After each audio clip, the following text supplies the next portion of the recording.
crowd rooting the kid on. A power pitcher can really pump up the intensity level in a stadium. Down swinging. Oh, man, what a performance. Fans, they want to see guys that can throw upper 90s to 100 miles an hour. He struck it out. You get out there and watch him line up that gun, and it's fun to watch, and it's fun for the fans to see. Throw him away. He struck him right out of there. Swing and a miss. He got him. When a power pitcher throws, you hear the ball popping in the glove. You're talking about guys that can stand on the mound and everybody knows they're throwing a fastball and they can throw it by people. Got it swinging, getting over. You know what's coming, and you still have a hard time hitting it. That kind of velocity, you never get used to it. It's always on you. The ball's on top of you. When someone's got a chance to strike out 15-plus hitters, it brings a little something extra to the table. He got it. 16 strikeouts. You see hitters that they know. At least one time tonight, I'm going to swing a miss. Swung on and missed. Got him swinging. That's nasty. All you can hope is that you're feeling pretty quick that day and, ready to swing the bat. Johnson has tied the major league record. 20 for the big U. Power pitcher, I mean, it's like a high-powered hot rod like we used to have in the days. Knocked in. Number 7 is in the book. The remarkable Ryan has done it again. You know there's torque underneath there, and you know there's horsepower underneath there, and you know it's going to come at you. Major League Baseball Productions presents Pure Heat, Ultimate MLB Flamethrowers. You would think power pitchers were all 6'2", 235, but that certainly isn't true. So what is it that allows certain men of all shapes and sizes the ability to throw harder than the rest? It's all about mechanics. Somewhere along the line, somebody sat down with those guys and put together a delivery that would allow them to pitch at a high level. It's not just for power, but, location and the command that you're going to have from your pitches. Try to get the most out of your body as you can to add to your arm already. Guys like Roy Oswald, Tim Hudson, they're not really that big to look at, but they can run it up there pretty well. Roy is pitching you a game. I remember my grandpa when I was very little, they're watering the grass and he was holding just the water hose and just letting it fall. He goes, you see how smooth everything's working? There's no kinks in the hose and there's nothing stopping this and everything's flowing. It's powerful and it's hitting in the same spot. It's consistent. Because just watch what happens with something very tiny. You don't even stick his pinky in front of that nozzle, and obviously water was not powerful. It was shooting everywhere. And if you put that in perspective on mechanics, it's the truth. Well, it starts with the arm, but there's a lot of great arms that aren't real good power pitchers because they forget to use the rest of their body. That's strike 3. Well, pitcher has to have, the best thing is his legs. He has to. When I retired at 45, it wasn't because of my arm. It was because my legs said, I can't take it anymore. I'll use my whole body to get out there. Like AJ, he just flick his wrist and he gets it out there. And A.J. Burnett, nothing short of a masterpiece. I have to use my legs and arm speed and, my drive to the plate. I spoke to Noel, and of course Goose was a teammate of mine. We were very strong in the legs. We used our legs a lot to be able to propel our body forward to get extra momentum to go to home plate. So if you have a great arm and you use your body and mechanically you're pretty sound, you can learn how to throw the ball extremely hard. Pure Heat, Ultimate MLB Flamethrowers will continue in a moment. I'm hoping that the noise gets in the hitter's mind and allows me to do what I do. Competing, I'm fearless, I'm aggressive, I'm intense. I take a lot of pride in what I do. And when I'm not pitching, I'm able to really enjoy the game. I believe that while you do your job, why not have fun? I live for this. Catch Major League Baseball all season long on Fox. Pure Heat, Ultimate MLB Flamethrowers continues. The ball would explode and take off or move. It was like being shot out of a cannon.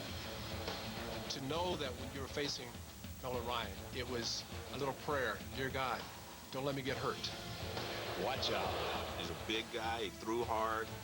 and he was just wild enough. To me, that mound's your mound, and that's your territory, and you want the hitter to know that you look at it that way, and it's a hitter against the pitcher. You don't want to ever give them the thought that you're not confident in what you're doing, and for me to be successful, I had to be aggressive. And aggression, combined with a 95-mile-per-hour fastball, was a lethal weapon, one you never saw coming. You could hear that ball pop into the mid. I mean, he could break a catcher's mitt in about 2 innings because it was just pop, pop. Well, fear factor with Nolan definitely is part of the game. And they want the fastball up on him. Not only was his stuff that good, but also he had the aura about himself. When he took the mound, it was the express. And then, just when you were primed to face that fastball, Nolan dropped in that vicious curve. I'll never forget it. I was sitting in Oakland watching him when I was younger. He threw a curveball, and it seemed like you could hear the spin of it in the stands. I mean, that whoosh. Once my curveball got consistent and I started throwing it for a higher percentage of strikes, then I became more effective, and that's when I had those years early in my career in California that I started accumulating some numbers. Numbers, the residue of hitters who were so desperate to make contact, they would try anything. Norm Cash came out the dugout with a piano leg.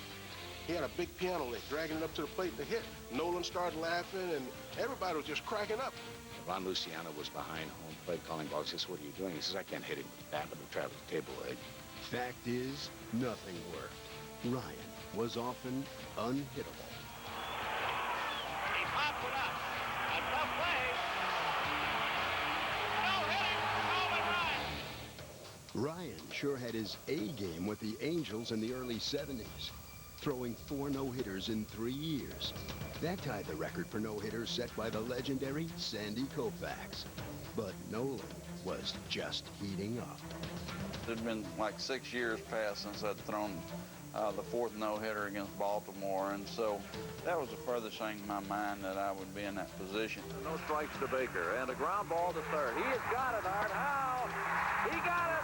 Nolan Ryan! No-hitter number 5. At the age of 42, the Ryan Express made its final station stop in Texas, where Nolan worked harder than ever to maintain the source of his power.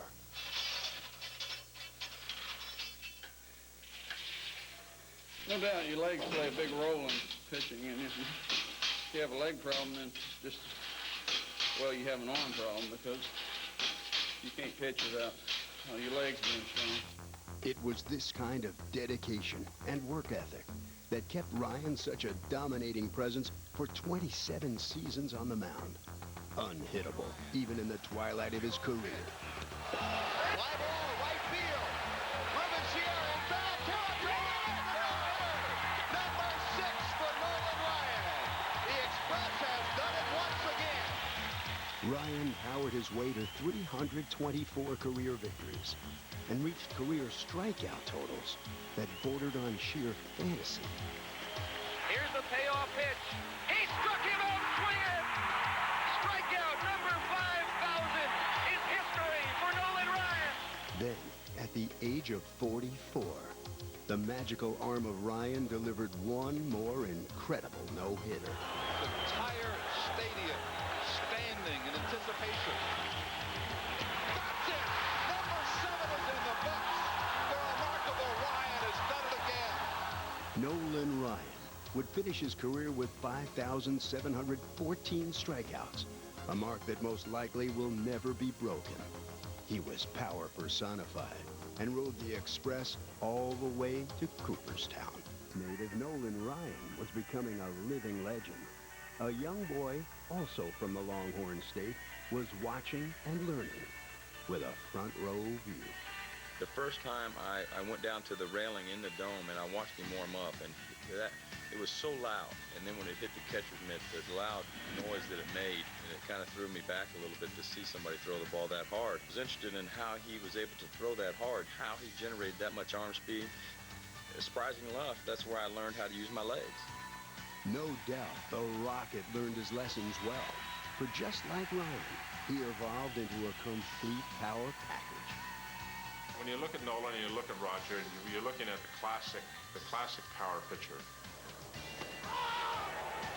Same tenacity, same good overpowering fastball, and the same confidence when he's out on the mound. So I put Roger Clemens in exactly the same category as Nolan. The one word that comes to my mind when you watch him pitch is wow. Hey, this guy's got Greg Maddox's control with Nolan Ryan's velocity, and that's an awesome combination. He has a demeanor about him that says, I am going to beat you. Swing and a miss, strike 3. Very gritty, tough, and will take control of the batter's box. Just can't say enough about Clemens. He has been devastating. He is the most complete pitcher that I've faced. He stands out. Over the years, he has really learned how to be a complete pitcher. He has been as dominating as he's ever been. And today, you don't just have to beat Roger Clemens' fastball. You've got to beat his other pitches as well. Following an NCAA title with Texas, Clemens began to scorch the record books in Boston. Roger Clemens got on the baseball map as far as the history books are concerned when he struck out 20 Mariners. A new record! Clemens has set a major league record for strikeouts in a game. 20. The Rocket would become perhaps the Red Sox greatest pitcher ever. He was so overpowering, he equaled his own incredible strikeout record 10 years after he first set it. Here's the 2-2 pitch. He struck him out. That's 20 on the night for Roger Clemens, who has tied his own record. Clemens won 3 Cy Young Awards in Boston, then signed with Toronto in 1997, where in the course of just 2 years, he won 41 games and 2 more Cy Young Awards. And he's out on strikes reaching. That's 3,000 for Roger Clemens, who strikes out the side. It was during his time in Toronto that Clemens really began to focus on maintaining his conditioning and endurance. So once again, he turned to his boyhood idol for inspiration and guidance. When you talk about Nolan Ryan, you talk about power pitching and all the work that he did behind the scenes as he got older. That really became prevalent in my career and in talking to him what I'd have to do after the age of 30. Roger's workout routines have since become legendary, and they've enabled him to reach milestones few could ever hope to achieve. If you see Roger Clemens, the way he trains, the way he's preparing himself to pitch, I haven't seen nobody doing that before in my life. You know, it's the only way I know how. I'm a power pitcher. I have to put that time in if I plan on getting that type of performance out of my body. You see his dedication and his work ethic. It's paid off for him. And it's great to see that, he was able to accomplish his 4,000 strikeout and his 300th win in the same game. Clemens is well aware of the records within his grasp, and he knows this would be 4,000. He struck him out. Strikeout number 4,000. Nolan Ryan, Steve Colt, and now Roger Clemens. Rivera is set and deals. Grounded to first. This will do it. Roger Clemens has joined an exclusive club. He wins his 300th game. Only the 21st man in big league history to accomplish that honor. Congratulations to the Rocket. Year in, year out, he was there as one of the best pitchers in baseball every single year, and I think it had a lot to do with how hard he worked and how hard he prepared. Roger's dedication to his craft brought him full circle in 1999 when he joined his childhood hero on stage for the All-Century team. Nolan Ryan, Roger Clemens. Him and Nolan Ryan are the only, two guys that have pitched, for 20-plus years apiece that came in as a power pitcher and are going to go out as a power pitcher. Dibble instilled fear in hitters, but Dibble brought his fury from the bullpen.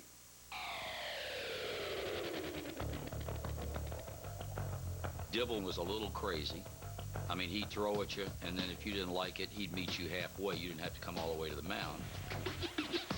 I love to torture hitters. The most fun I had was standing out there when I was on, and then sit back and just take my time and almost surgically remove the hitters from the equation. In 1990, Dibble teamed with Norm Charlton and Randy Myers to form the Nasty Boys. They were as dominant a threesome that I've ever seen. It got to a point where our game plan was to play for 6 innings. If we had to lead in the 6th inning, the lights were out. The boys were so nasty in 1990, they helped the Reds win the World Series. Cincinnati, the champions of baseball, with an improbable sweep over Oakland. But Dibble's success was short-lived, for the violent motion that delivered his heat eventually wore down his arm. It was nothing but a blast, and I enjoyed it, and that's why it was so easy to walk away, because when it started to fade, I didn't want to be out there and just throwing batting practice or giving up home runs.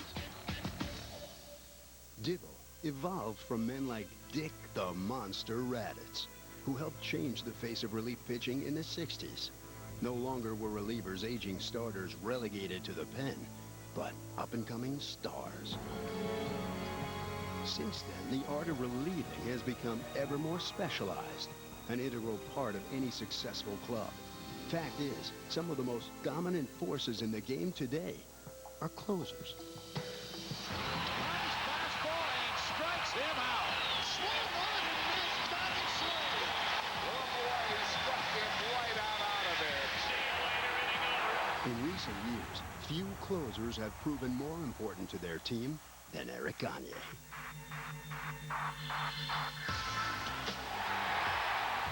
Gagne has that presence out there on the mound. He got him looking. Strike 3 ball. He doesn't expect you to even make contact against him. Got it. He strikes out the side. He's no walk in the park. I mean, this guy's one of the toughest pitchers. He goes in there, he goes right after you. I love to go out there and have that kind of pressure. I love when the game's on the line. I love when that one pitch, if you don't concentrate, it's going to be game over. 1 strike away from 4 straight Ks to end it. There it is. He's a man among boys when he's out there, just absolutely making big league hitters look foolish. And the Dodgers win as Eric Gagne gets 3 strikeouts in the 9th inning. Unlike most closers, he can beat you in a variety of different ways. On a given night, he can beat you with a curveball. He can beat you with that Bugs Bunny changeup. He can beat you with his fastball. The guy threw a fastball from 97 to 98, 99. And he has a devastating changeup. And changeup, strike 3 call. Then he has a 60-mile-per-hour curveball. The 1-2 pitch. He struck him out. He's impressive. His arm, the stuff that he has when he takes out to the field is just phenomenal. I know that when he does come in, pretty much game's over. For close to 3 years, Gagne was invincible, saving more than 56% of his team's wins, while setting a record with 84 consecutive saves. For me, the best I ever seen. Every time he goes in there, you expect 3 Ks, you know? Game over. Gagne strikes out the side, and the Dodgers win it. That's how good he is. Dodgers win. And Eric Gagne has the major league record for consecutive saves. Gagne's dominance puts him in an elite class of closers in the game today. Men like Mariano Rivera, who is automatic for the Yankees, takes over here in the 9th inning. Mariano comes in. It's over. Strike 3. Ball game over. Yankees win. He's automatic. That's just the way, that's the way I describe him. See you tomorrow. What a job by Rivera. When I see him warming up, and the game is 2-1, I said, this game is over. And they bring in the best in the business, Mariano Rivera. Mariano Rivera comes in and pitches 2 brilliant innings. Strike 3 ball. The Yankees have won it. Mariano Rivera comes in classic fashion. When I go there, it's going to be against me. It's not going against them. So I got the ball. I'm going to have a chance to beat you. So I don't care who it is there. all I care is that I want to try to get you out. You don't want to be up there having to beat Mariano in the ninth inning of a ball game. You get in that situation and you play him 50 times, you're going to lose 48 or 49 of them. This man got the best cutter in the league, the whole world. It's the cutter that makes Rivera so successful. A fastball with a downward slice that cuts at the last second. It is, without a doubt, the game's most deceptive heat. Swing and a miss, strike three. It's a good fastball, a live fastball, but it gets up on the hitter and goes like that. They end up swinging at what's not there. The action about 10 feet from home plate. Mariano Rivera, he got the cutter. It's coming in, you know, to the left-handed hitter. And he throws a pitch around 94, 93 miles per hour. Just moves in on you if you're a left-handed hitter and moves away if you're a right-handed hitter. That ball looks so good coming in because he's got such a nice and easy motion. And then the ball just explodes. The hitter thinks, you know, I can get to this pitch, and all of a sudden, you know, it's off the pine tar on the bat. Mariano Rivera breaks about as many bats as any pitcher in the major leagues. Well, he's broken 2 bats here in the last 2 swings. The only way I can describe it is that he throws chainsaws up there. When they hit their bat, he's breaking it. He throws so hard and the ball cuts in so fast that it's impossible to hit. Rivera shuts him down, and the Yankees win Game 5. It's one thing to throw a classic pitch, still another to excel in those pressure-packed moments. American League Championship Series over. Yankees win. Yankees win. Rivera's success in the 1998 playoffs was just the start of a stretch in which he did not allow a run in 23 consecutive postseason games. Yankees have done it again. Number 24. I don't think there's anything in this game that if he really wanted to, that he couldn't do. The New York Yankees, world champions. The guy's, he's one of a kind. There's nobody in baseball, I think, that compares to Mariano. Rivera is truly one of the remarkable pitchers of our time. How he continues to do it is unbelievable. I think he's just the greatest closer I've ever seen, perhaps, in the history of the game. The New York Yankees, for the 3rd time in a row, they are the world champions. And no one has played a greater role in New York's recent success than Mo. Power aficionados, it did happen again. Just 3 years and 2 days later, by a flamethrower who'd been torching hitters for years. None would be bigger than number 20 here tonight. Randy Johnson has tied the major league record for strikeouts in a 9-inning game. 20 for the big unit. Well, Randy Johnson is, well, my gosh, he might be the best left-hander ever. The 0-2 pitch on the way. Bang! It's over! He has done it! Randy Johnson with the first Mariner no-hitter in history, and they are going crazy. Randy Johnson, I mean, it's just power. Pitch cut on him as a high fastball, and Lawton is blown away. And now is an old-time Randy Johnson hitter. Between the nearly 100-mile-an-hour heat and the wicked slider, and then you throw in the size and that motion, he leaves hitters trembling. You know, he's an intimidating factor, an intimidating guy out there, so any left-handed hitter that steps in the box is probably fearing that. There's no question. Watch the reaction of John Kruk. Would you say his heart is palpitating a bit? You knew that was coming. John had no chance. It's kind of funny. It wasn't staged or anything. It seriously just kind of slipped out of my hand, and a great recovery after that. All-star chicanery aside, Johnson has already reached some amazing milestones. And there it is. Randy Johnson has become the strikeout king among all left-handed pitchers in the history of Major League Baseball. For Randy, longevity and consistency has been key. You know, obviously, first you got to be blessed and then work hard. Things aren't going to come easy for you as you get older, but yet the expectations are still put upon you to go out and do the things that you've done in the past. But when, at the age of 40, you do something you never did your whole career, well, that's something special. A perfect game with 1 out to go. I mean, obviously, I knew what was going on, but it's not over till you get the third out. The fans are on their feet here.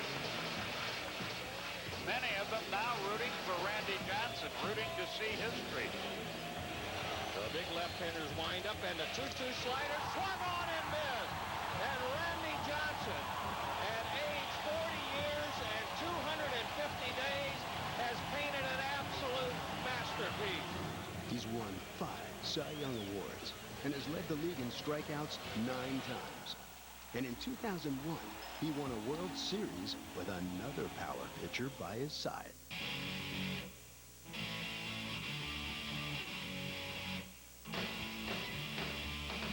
The Arizona Diamondbacks have arguably the best 1-2 starting pitchers of the modern era. Randy Johnson and Curt Schilling. Got him. Well, good morning, good afternoon, good night. Strike three called on the outside corner. They're two of the greatest pitchers of our era, and every time they take the mound, we feel like we've got a great chance to win. Schilling and Johnson were solid throughout the regular season, then lifted their game to another level in the playoffs. 20 in a row sent down by Randy Johnson. Struck him out swinging, and the Diamondbacks won it. And Curt Schilling with his third consecutive postseason complete game. And the Arizona Diamondbacks become the fastest expansion franchise to reach the World Series. In the series, Schilling got the ball rolling in Game 1. 2-2 pitch on the way into Justice. Strike three called. Got him on the outside corner. Schilling's fourth strikeout of the night. 3-2 to Justice. Swung and missed, he struck him out. Justice has the hat trick. He has struck out 3 times. 0-2, strike 3, and Schilling, his 8th strikeout of the night. And when tomorrow came, Johnson had prepared himself for the moment. It was a game that essentially I've been waiting for all my life. I knew what I wanted to do when I took the mound out there, and obviously you have to go out there and execute. It's one thing to know what you want to do, but now you have to go out and execute, and I felt I did. 372 strikeouts during the regular season, 4 tonight in the World Series, and now 5. If he keeps throwing like this, nobody's going to get a hit. And Randy Johnson twirls a complete game 3-hit shutout. Johnson and Schilling were both so effective and efficient. They were called upon again on just a few days rest for games 4 and 6. Got him on the outside corner. But it was in Game 7, with this series on the line, that the dynamic duo defined power pitching excellence. Diamondbacks win! They're the world champion! Are you kidding me? Schilling shared the spotlight with Johnson in 2001, but he first perfected his power game as a member of the Philadelphia Phillies. Struck him right out of there. And now, in Boston. I think with a Curt Schilling, you've got a guy who can throw a lot of pitches. He's got great mechanics. He's got great strength through his core and through his legs, and he's a gamer. He's expecting when he goes out there to pitch a complete game. Now, the man is a warrior. There's just no two ways about it. I'm not out there to pitch 6 or 7 innings and give the team a lead. I'm out there to throw 9 innings and get a win. You know, I don't know any other way to approach it rather than to get ready for 9. Kurt's very cerebral out there. He has a plan on what he wants to do, and when he's pitching, I'm basically back there to suggest things. 97 on that fastball, and Langford gone. He's just one of those players that has a God-given ability, and I mean, not many people go out there and throw a lot of fastballs and just blow by people, but he's probably one of the only people that can do it. Makes that fastball, looks like it's about 115 miles an hour. You see hitters that they know at least one time tonight I'm going to swing a miss for strike 3. Man, he's unbelievable. You throw that fastball, you know it's coming. Nothing you can do about it. Playing in a miss, strike 3. I mean, he's unbelievable. He hit his spots in and out. He's one of the best pitchers in the game. He's got a very overpowering fastball, and he's got a very good split finger pitch, so it's kind of tough to look for a split finger off of Curt Schilling because he's throwing 96, 97 miles an hour. Struck him out. Schilling with the splitter. I want everybody on my team to want to be out there with me, and I want them to be able to count on me as someone that they know we're going to win when I have the ball. Schilling is always brimming with confidence, on and off the mound. I'm Mike's, by the way. 2 outs, nobody on tomorrow? Give me nothing but my best fastball. Nothing else. No splits. No, nothing. Like 2 that. outs, nobody Let's do else. it. I'm gonna be the best I got. Here you go, Schilling a rare back and let it fly. 1, 2, 3. Schilling blew it by him. He didn't say they'd be straight fastball. No. And like every great power pitcher, Schilling seeks to reach his limit and then go further. The single greatest motivation for me in playing the game is the ability to push myself to do things that I never thought I could do. This was never more evident than in the 2004 League Championship Series against the Yankees. Curt Schilling risking serious injury to an already badly injured right ankle. This has been a courageous performance by Curt Schilling. He brings that bulldog mentality to the field, and everybody in the world knows he's hurting. But, you know, he's going to go out there, he's going to give you everything he's got despite that. We had to find something that was going to allow my ankle the flexibility to at least push off the rubber a little bit. The small tendon that keeps the tube in place underneath the ankle bone is gone. It was a very unique situation. Either we did this or he didn't pitch. And he was determined that he was going to pitch no matter what it took. Like a scene from The Natural. On and on he pushed himself throughout the playoffs. Schilling is the man of the hour. It's something that you have to just sit back, watch, and wait and see when is the next time you're going to see another Curt Schilling go out there hurt and pitch. It's something to really admire and respect. They're the greatest Red Sox team ever. Boston's victory with Schilling was still another picture-perfect power pitcher. Pedro Martinez, one of the all-time greats. Swing and a miss, strike three, number 300. You talk about domination. When he's on his game, you know, there's no way that you can get a hit off of him. Breaking ball, strike 3. Beautiful pitch. He knows how to pitch. The Boston Red Sox will mob Pedro Martinez. Pedro Martinez is, without a doubt, the best pitcher I've ever watched. Come on, Petey. Attaboy. I can tell you he's not to a changeup and you can't hit it. He's a Hall of Famer. He's a competitor. He knows what he wants to do, and he wants to dominate. Domination. Since the mid-1990s, Pedro has subjected both leagues to that, collecting 3 Cy Youngs and a legion of fans, despite his less than imposing physique. He's utterly amazing. Most good pitchers are all big. You take Clemens, Seaver, all big, strong guys. They're about 220. But I think if he weighs 175 pounds, that's a lot. It's truly amazing how skinny he is and how hard he can throw. Petey's got it going on today. Strikeout number 8. He's not intimidated by nobody. He's a guy that only is like 5'10", 5'11", and he threw 95 and 96. Swing and a miss. He struck him out. I'm fearless, aggressive, I'm intense. He's the kind of guy that not only is a power pitcher and an intimidating pitcher, but has incredible command of his pitches. He not only knows where to throw, but he knows what to throw and in what situation. Swing and a miss. He got him. I mean, Pedro, back in the days when he used to throw almost 100, he strike out 14, 10, 12 guys a night. He doesn't throw that hard, he's still doing it. There's no pitcher you'd rather have right now than Pedro Martinez. Every time he goes out there, he's going to put his team in a situation to win. Again, it was all Pedro. Another spectacular outing. When you can be that intimidating as a pitcher just with the stuff that you have, hey, 3 Cy Youngs and counting. 13 for Martinez. It's a tough thing to go out there and hit somebody when they have good stuff, but when you know and you can see it in their eyes that they know they're going to win. They know that they're pitching well, and they know that it's fun because they're pitching well. It just seems like you're very handicapped when you come up against a guy like that.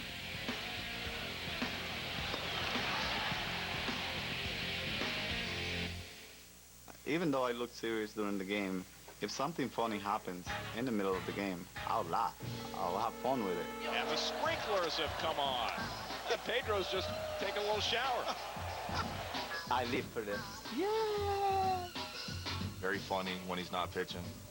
He loves to be the jokester of the team. I don't know, that's my way of being. Get it together. That is totally me without having to concentrate on the game. He has fun out there. Lost my fastball. You think 90, 91, nobody lost a fastball. That's a good fastball. And if anybody wants to test it, let this guy sit there with a bat. I'll hit him a 91. And I believe that while you do your job, why not have fun? Sheer joy for the game is one reason why Pedro transcends his numbers and why his impact on the game will live on long after he's thrown his final fastball. I would like to be remembered as the person, as a human being. My numbers are always going to be written in the books, and they're going to be recorded in tapes. But actually, as a man that loves this job and loves doing it, I take a lot of pride in what I do. Pedro's the best. It actually makes me feel proud to know that somebody is paying their money and is enjoying what I'm doing out there, that I'm making it exciting for them. Pedro, I love you, man. I think there will be people that will never forget my name and my number for the rest of their lives. Well, Cy Young Award winner Johan Santana sure has the stuff to be a great power pitcher. And he knows what it will take for the next generation to evolve. Baseball always change, as you go. I mean, the game's always the same. Now, the way you play the game, that's what had changed. And I think, all the technology and all the things that we do to improve ourselves is making us get better and stronger. A called third strike.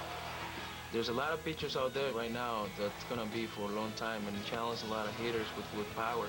Maybe this will be strike 3. It is. So when a power pitcher takes the game, most of the fans are there for strikeouts. Every time that they get to 2 strikes, people want that punch out. When the fans are getting their strikeouts that they want and putting up the Ks. It's the pitcher's version of tape measure home runs. Fastballs that can freeze a hitter or leave them swinging at air. And with a global pool of talent growing larger every day, new members continue to join this exclusive club. A club with a creed all its own. Pure power, pure passion, pure heat.